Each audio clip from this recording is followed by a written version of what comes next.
From the West Coast, ladies and gentlemen, the Army Air Forces present Wings to Victory, a dramatization of American heroism based on combat reports from the fighting fronts.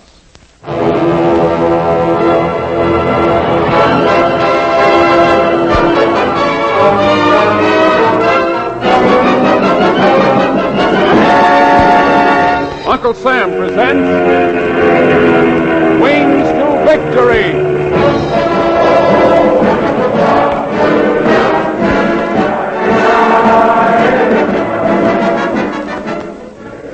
Do you hear those singing voices, America? They belong to just a few of the thousands of pilots, navigators, bombardiers, and gunners being trained for you by the Army Air Forces. And you can depend on this, America. When they've completed their training, they'll be the finest flying, fighting men in all the world.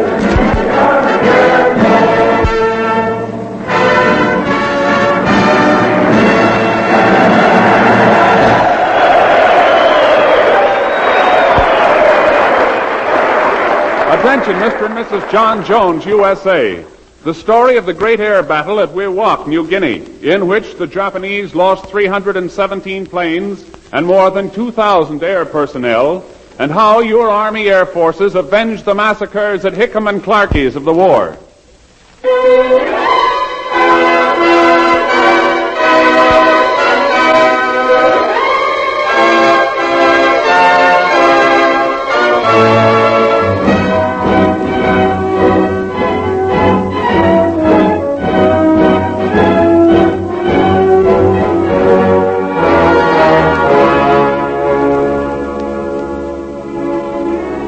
MacArthur's American and Australian ground troops were closing in on Salamaua. The Jap was desperate.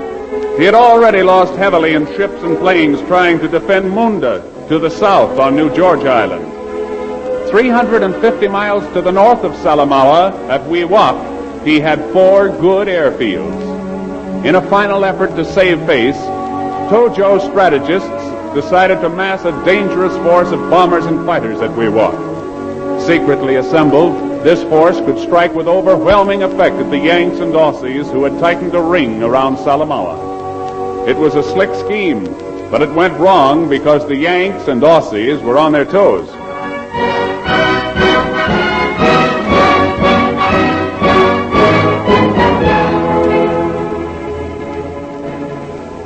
Alf Archibald's the name. A blinking sergeant in the bloomin' Sydney Rifles, I am. The brass says that Moresby heard about the Wingate show in Burma, so they sends us out on reconnaissance patrol. See how close you can get to Wewak, they says. So they drops us off a transport 200 miles north of Salamaua in Jap country. So me and my cobber, Corporal George Milligan, is slogging through the bush with the details strung out behind. I takes a dismal view of this, Alf. The first month is the hardest, George. We've worked north of Wewak already. 15 miles more and it'll be a fair dinkum job, it will. Fair dinkum my eye. We'll wind up in a Jap prison camp. There now, you see? Enemy aircraft. Details! Halt! Take cover! Hey, they'll have us spotted out. Not a chance, cobber. But I say now, 3, 4, 5 big flights of Harps and Oscars. They're coming in from the sea. What of it? Reinforcements. They must have flown them in from the Celebes. Yeah, extra petrol tanks on their wings. And they're all headed for Wewak. What of it? Use some military judgment, cobber. The Japs are getting ready for a big show. Look, there they go. Right down to them Wewak fields. I still says, what of it? We use a wireless, that's what. Go on, go fetch it. Wireless this close to Wewak, you're balmy. They'll get a fix on us and wipe us out. Who's in command of this detail? You are, and it's a bloody blinking blasted nasty shame. But I'll fetch the wireless, Sergeant. You bloody well better, Corporal. There's one thing, you can't kill a corporal any deader than a sergeant. So what of it? Any time I get the chance to do the Japs dirty, I can't wait. They tied my own brother up at Hong Kong, hands and feet. Then they slaughtered him in a ditch.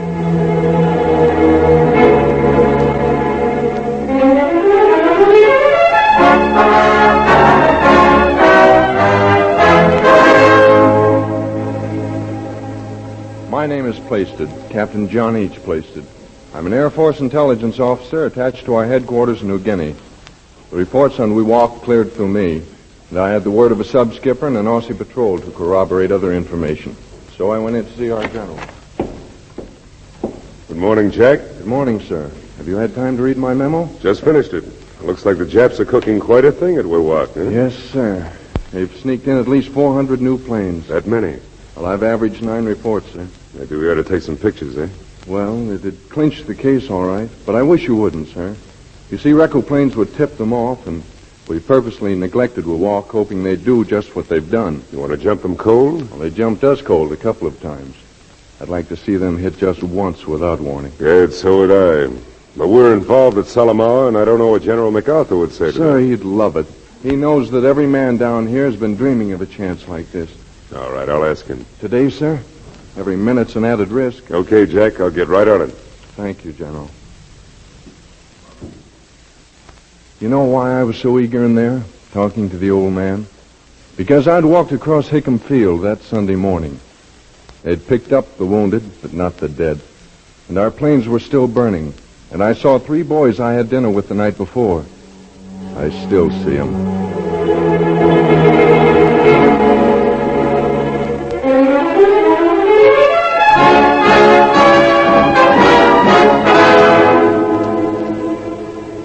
I'm Lieutenant Richard S. Houston of Amarillo, Texas.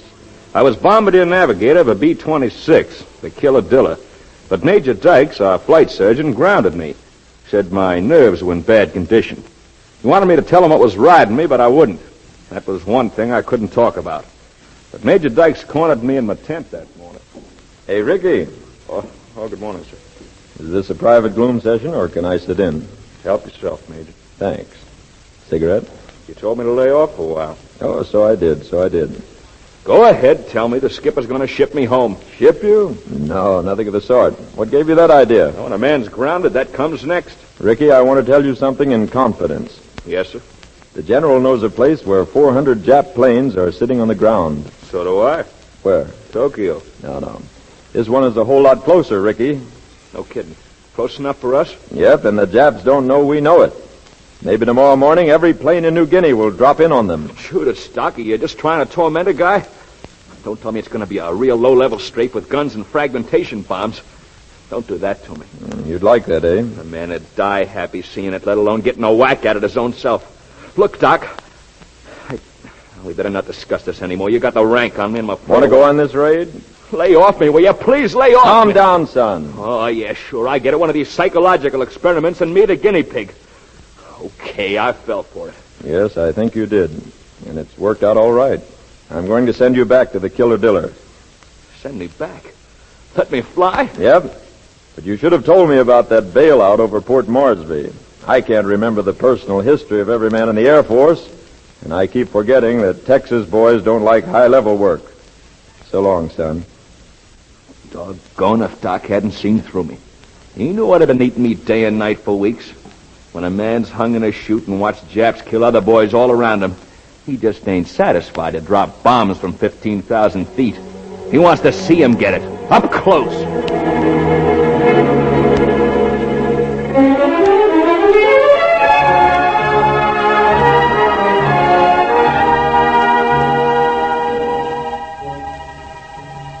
I'm First Lieutenant Wickham Stedlow, Jr. I wish to register my emphatic protest against the mental attitude which catalogs meteorologists as mere weather officers. I mean, they think weather officers view everything with cold scientific detachment.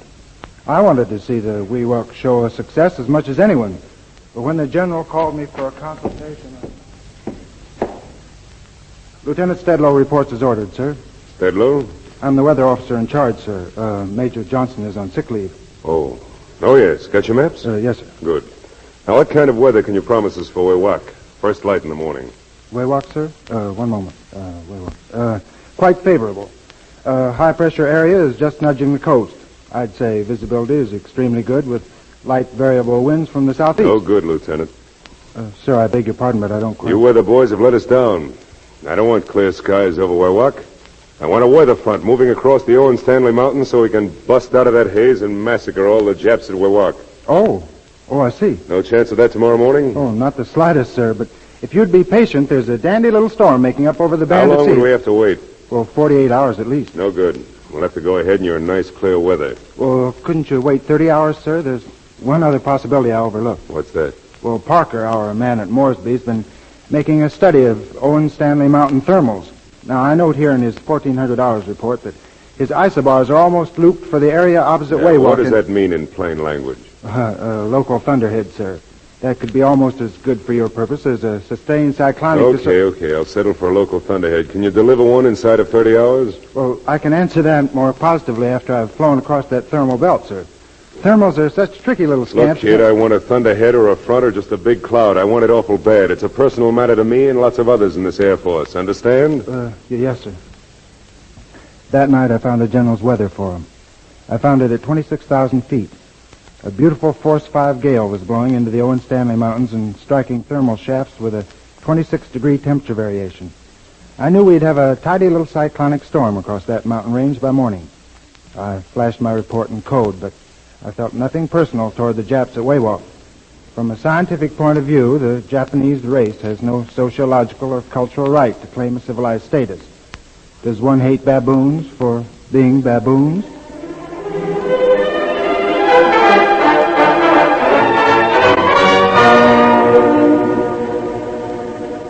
I'm Sergeant Pete Zabriskie of Wheeling, West Virginia.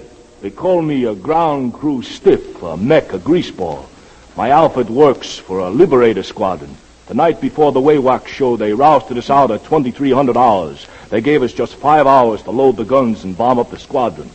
We work like in a big black boiler room full of steam and bugs and sweat bees. Not enough light, not enough room, not enough sleep. And all of a sudden... Look out, Pete! She's flipping loose! Hold it! Hold it! We can't! Look out! How's the fuse? Give me that light. Is the nose pin loose? Maybe we better run. She hit pretty hard, Pete. If that fuse is jarred too much, she'll blow. No, I don't think anything will happen. I look. No, it's okay. This bomb, she did not bump her nose. Wheel that hoist here, you fellas. We'll put her in the bomb rack right this time. Judas. I thought we'd done it that time. Hey, Pete, what's the matter? What are you doing? I'm writing on this bomb to the Japs. Will I write for Pearl Harbor? No. On this bomb I will write for the deaths we've almost died from us, Pete, Bill, Solly, Ernest, and Joel. And on this bomb I'll write for malaria. And on this one for being 10,000 miles from home. And on this one... Easy now, Pete. Don't blow your top. Stand back. On this bomb I'll write for the months I lived away from my wife. And on this one for my kids' smiles I haven't seen. And on this one for teaching me to hate and begging you to be damned. Come on, Pete. Take it easy. We'll rest a few minutes. So I went with Bill for fear they would think I'm crazy. But am I crazy? It is no good to write big words on bombs. Write little words like tears. The tears our women weep. And home. The homes we miss so hard. Drop these words on the Japs, I say.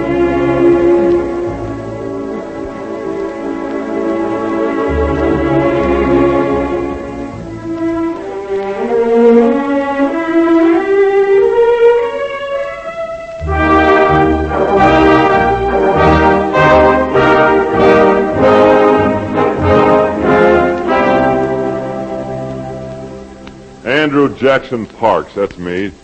They should have named me Steve 8-Ball Parks. I'm from Boise, Idaho. Fly a B-25 Mitchell. They alerted us for the Waywalk show at 2 o'clock in the morning. An intelligence officer from headquarters briefed us in the operations hut. Gentlemen. We're going to put on a little party for the Japs at Waywalk. This squadron will cross the Owen Stanleys by way of Big Finger Pass. There are 4 airfields at Waywalk. Your assigned target is the one at Borum. Now, there should be about 150 bombers on the ground there.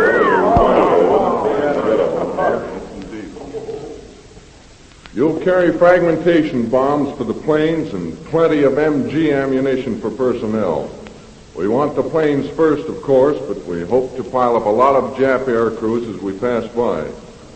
It's our hope to leave so many dead on those fields that they'll have to be cleared off before any surviving enemy planes can use the runways. That means a thorough job of strafing. Now, before I discuss this attack in detail, I want to ask if there are any survivors of the Philippines or Java here. I was in both places, sir. Your name, Lieutenant? Parks, Andy Parks. You a pilot? Yes, sir. Good. The name of your plane? Miss Ferdinand. Oh, yes, Miss Ferdinand. Well, Lieutenant, by the General's orders, your plane will lead this squadron. Yes, sir. Now then, we'll start with weather conditions. You can expect an ideal soupy front at 0500 hours. If they picked me to lead the squadron, they must have wanted a lot of killing done. I was in a bad temper. The Japs sure were going to pay.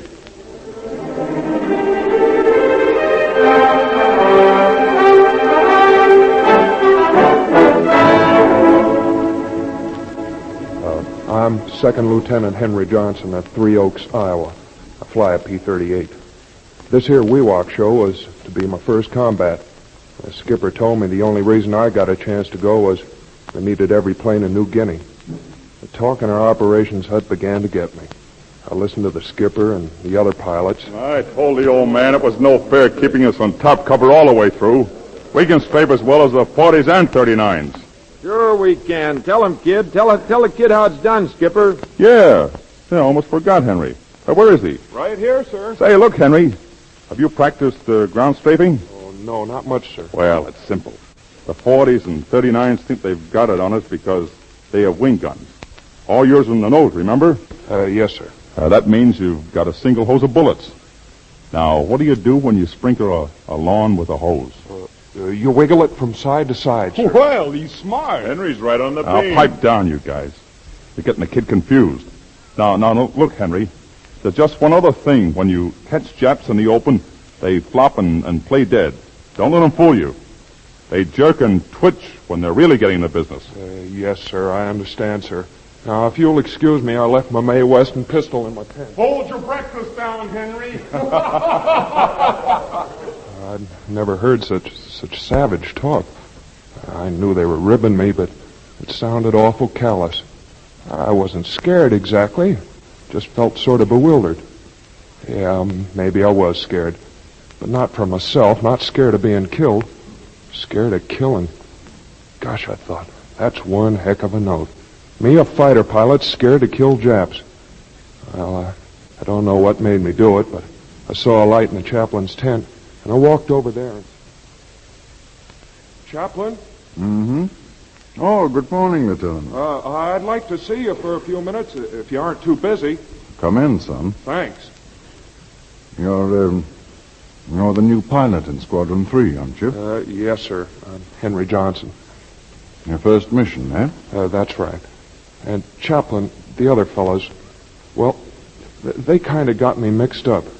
They talk so savage and bloodthirsty. Blood and guts, with all the details, hmm? Yes, sir. Oh, of course, maybe they just do it to get me down. Oh, no. They're sentimentalists, Henry. Sentimental, sir? Why, certainly. A kind-hearted man always dwells with morbid emphasis on killing. Don't let those boys worry you. When they start taking slaughter for granted, then I'll start worrying. Well, you don't think they really mean to gloat over what we got to do this morning? Are you gloating? Oh, no, sir. That's the trouble. I'm afraid I haven't enough combat spirit. Yes. That was my trouble at first, too. You, sir? But chaplains don't... We don't go into combat, you mean? Yes, sir. You're wrong, son. We do go into combat. You mustn't think of us as standing loftily in a pulpit while you boys fight. It isn't true. Even the killing, Chaplain? Yes, even the killing. Physically, we're non-combatant. But that gives us no right to stand aside morally. Do you think any honest man could do that in this war? I don't know really how a minister would feel about it. Feel? Why, just as you feel, son. I have a faith and a church. You have a home and a family. Our enemies are determined to destroy them all. That's right, sir. We might have stopped this attack without war, if we'd been wiser. You see, Japan and Germany are a disease. We failed to use preventive medicine. Now we must use surgery. Do you think ministers of Christ should watch you boys march into the operating room and turn away with pious shouts, "We had no hand in this. Our hand is in this"? Well, you worked hard for peace, sir. But not hard enough, son. We thought wishing and praying would make it so. That wasn't enough. And war came, and war will keep on coming until we pitch in and do God's work for peace. Real work. Yes, sir.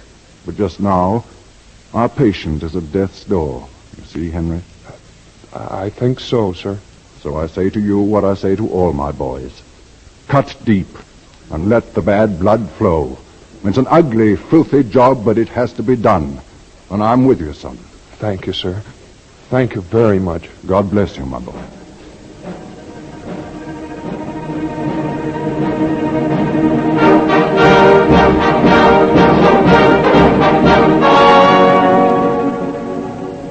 Me? I'm only a PFC in the infantry. But I know the Japs had to get it somewhere that morning. Because, look at me and Doggo. Private Clarence Budkins of Siloam Springs, Kentucky. It was in a foxhole on the Salamau lines. The Japs had been pouring it on us all night long. They had a big loudspeaker rigged in the jungle, and a lousy Jap that talked good English was trying to drive us nuts. For Pete's sake, Butcher, you never gonna lay off that thing? Sit tight, Doggo. Don't let him get your nanny.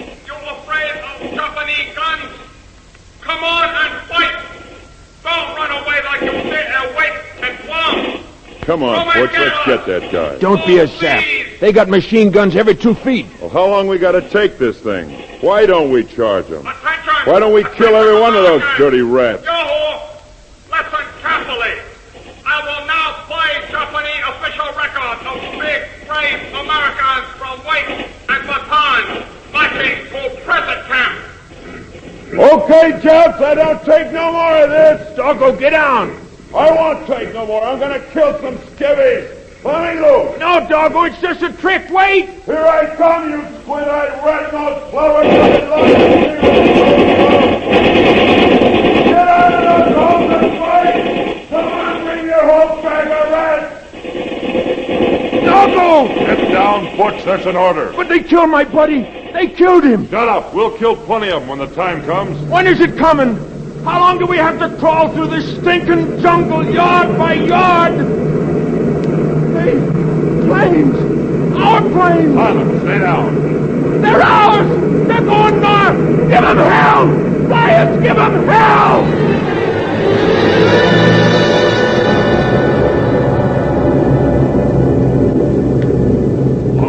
Pilot. Yes, Skipper. This soup is going to break just like weather said. We're almost around the mouth now. It's just 1 minute and 20 seconds to Dykawadrome. Start counting, Ricky. Yes, sir. You feel any better, kid? It's a flyer's dream come true, Skipper. But look, we caught them. They're on the ground in rows. I see them. After I've bombed them, don't forget to make another pass. I got guns to shoot. Roger. Here we go. Bombs away! Bombs away!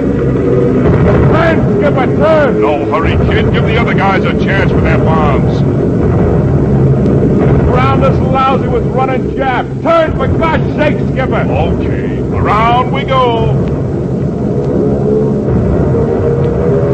Lower, lower. Give me 50 feet. I want to see him fall. Stay low, Skipper. I'm really gonna... Skipper, you should see him pile up. I hope all the poor dead guys they killed in the chutes are watching this. Hey, Skipper, where you going? Home, Ricky, home. I still got bullets. Give me another pass. Well, you can't kill them all. The liberators are coming in. We gotta make room. One more pass, Skipper, for Texas. No, but we'll buzz the hangar. I see some running in there. I'll get set. Thanks, Skipper. Are you satisfied, Ricky? Ain't satisfied, but a shot all my ammunition. Daggone it.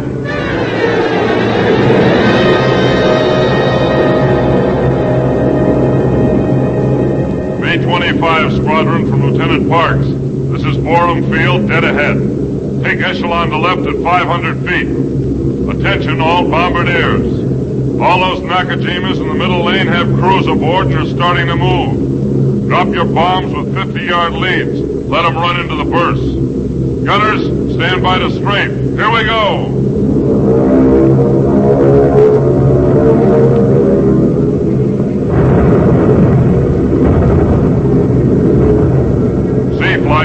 C-flight.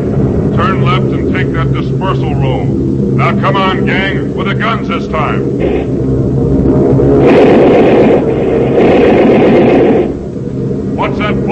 Hurry, Joe. Andy, you hit? Yeah. I don't get... Tell the old man he better cancel my leave.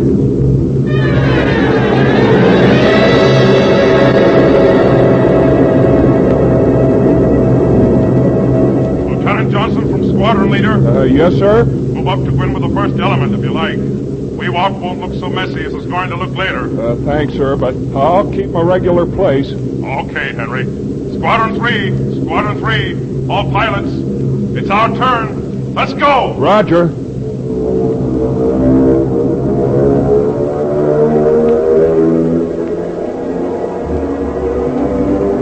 Are those things, men? Those little things darting in between the smashed planes? Is that a slit trench, scrawly line pointing toward Tokyo? They're jumping in. They're huddling. I can see the rising sun on their backs. There's fire and smoke. Oh, God, must I do this? Even the Japs? Cut deep, son, and let the bad blood flow. It's an ugly, filthy job, but it's got to be done. Where's my gun button? I've got it. Switch on.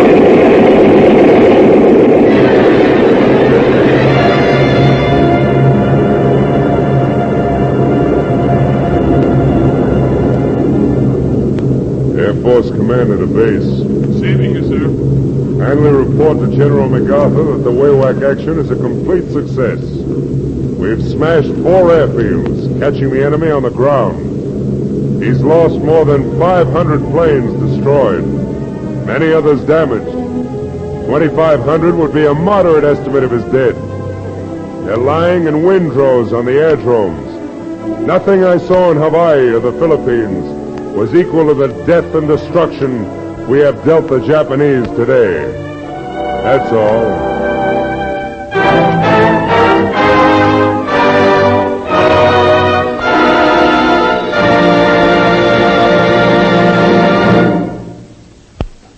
The day of Pearl Harbor is, as our president has said, a day that shall live in infamy. But the men of the Army Air Forces have made it a day of horror to the Japanese. Was the dawn red that December 7th? Jap sailors and airmen saw a redder dawn at Midway. A fiercer noontide caught them in the Coral Sea. A deadlier twilight appalled them in the Bismarck Sea. Guadalcanal, Kula Gulf, Rendova, Kiska, Wewak were grim hours for the Jap. Time has stopped. For them, each day is Pearl Harbor Day. They must live that day again and again.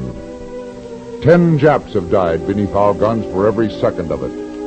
100, 1,000 more shall die each minute of that day. The hourglasses of Japan were filled with sand. Now they trickle hard clots of blood. The shadows lengthen and night falls across the Japanese islands. But for these treacherous sons of Hirohito, it is still the night of December 7th, 1941. Oh, fateful, haunting, ineradicable date. Let them spin the hands of all their clocks, tear the pages off all their calendars. It is still Pearl Harbor Day in Japan. The flames from Hickam Field advance across 4,000 miles of water. They light the Emperor's Garden in Tokyo. The torment of Manila is growling thunder above Kobe and Yokohama. Yes, for the Japanese, will this day never end? Flyers, you know the answer. It will end when the Japanese Empire is dead. But until the dawn, when murder is requited and treachery avenged, kill Japs.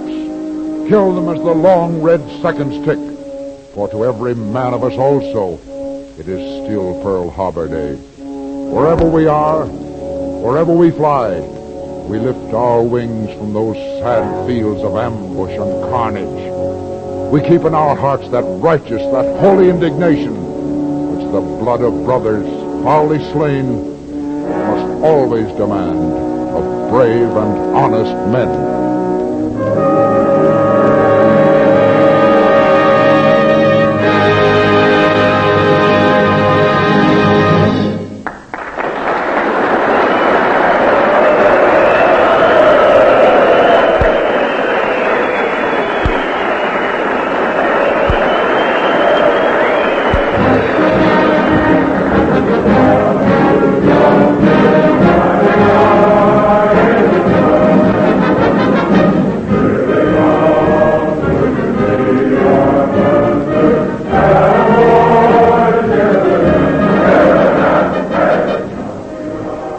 have been listening to Wings to Victory, an official presentation of the Army Air Forces. For obvious reasons, the names of characters in these stories are fictitious. The script was produced by William T. Johnson. Sergeant Hal Gibney speaking.